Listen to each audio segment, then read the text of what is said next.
अस्सलाम वालेकुम रहमत अल्लाहि वबरकातुहू। मैंने सारे इस टॉपिक पर थोड़ी सी गुफ्तगू जरूर करनी है, क्योंकि मैं अपनी बारी के इंतजार में था कि कब बड़े बात कर लें, फिर मुझे पॉइंट क्लियर हो जाए कि मैं क्या बात करना चाह रहा हूँ, तो फिर मैं लास्ट में होगा पड़ूंगा इंशाल्लाह। अच्छा, मैंने बात ये करनी थी। सबसे पहले तो सर लवारी साहब का शुक्रिया कि आपने माशाल्लाह आज बहुत प्यारा, बहुत अच्छा और बहुत प्यारे अंदाज से आपने बेटियों के बारे में उनकी पहचान बताई है कि वो क्या है और हम लोग उन्हें क्या समझते हैं।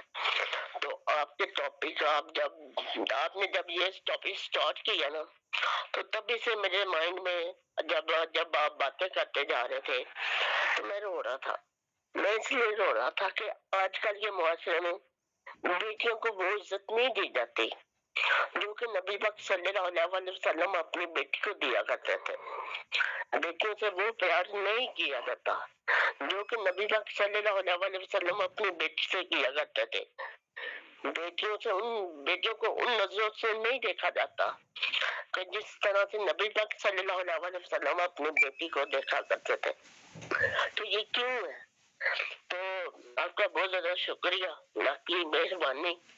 तो दूसरी बात ये है सर कि मेरे ख्याल से शादी करने के लिए लड़की का पढ़ा लिखा होना या लड़के का पढ़ा लिखा होना जरूरी नहीं है। उसकी वजह ये है कि अगर लड़की पढ़ी लिखी है, लड़का नहीं पढ़ा या थोड़ा पढ़ा है, तो अगर दोनों के अंदर एक दूसरे को एहसास ही नहीं है, एक दूसरे के अंदर प्यार, उनके अंदर ये मोहब्बत ही नहीं है एक दूसरे के दरमियान, उनका एक दूसरे का एहसास ही नहीं है, फिक्र ही नहीं है, कदर ही नहीं है, तो फिर कोई फायदा नहीं।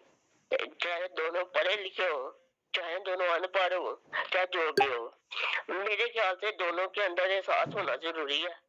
एक दूसरे की फिक्र हो, चाहत हो, उनका साथ हो, आपस में उनका प्यार हो कि अगर वो कभी कोई गलत बात कह दे तो लड़की बर्दाश्त कर ले, अगर लड़की कह दे तो लड़का बर्दाश्त करे जरूर। तो ये जरूरी है। तो अब मैं होका पढ़ लेता हूँ। अगर मैंने कोई गलत बात कह दी हो तो उसके लिए माजरत। कहना तो बहुत कुछ चाहता था, पर आप सब बड़े हैं माशाल्लाह, आपने बहुत कुछ बयान किया है और माशाल्लाह उससे सब बहुत कुछ सीखा है और अल्लाह का शुक्र है दिन ब दिन बहुत कुछ सीख रहा हूँ। जज़ाकुमुल्लाह खैर। अब होका पढ़ लेते हैं। बिस्मिल्लाहिर्रहमानिर्रहीम। लोगों, अल्लाह की तरफ रजू करो।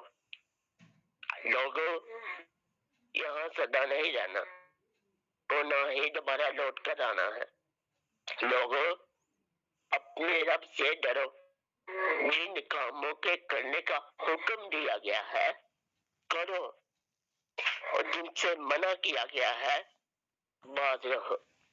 लोगों, ये दुनिया और इसकी हर शय न पायदार, फानी और चंद रोज की मेहमान है। लोगों, हम लोग दुनिया में आखिरत बनाने के लिए आए हैं। जो यहाँ बोगे वो ही वहाँ काटोगे।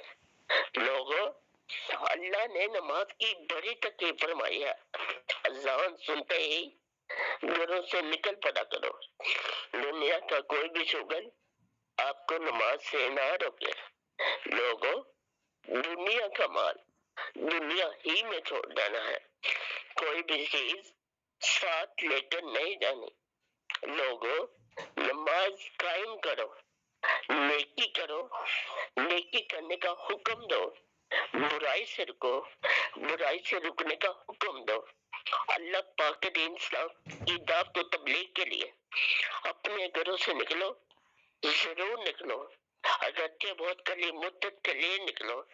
लोगों, हजूर अक़दस सल्लल्लाहु अलैहि वसल्लम का इरशाद है कि जिसने मेरी उम्मत के बिगड़ने के वक्त मेरी एक सुन्नत को भी अपना रहनुमा बनाया, उससे 100 शहीदों का जवाब मिलेगा।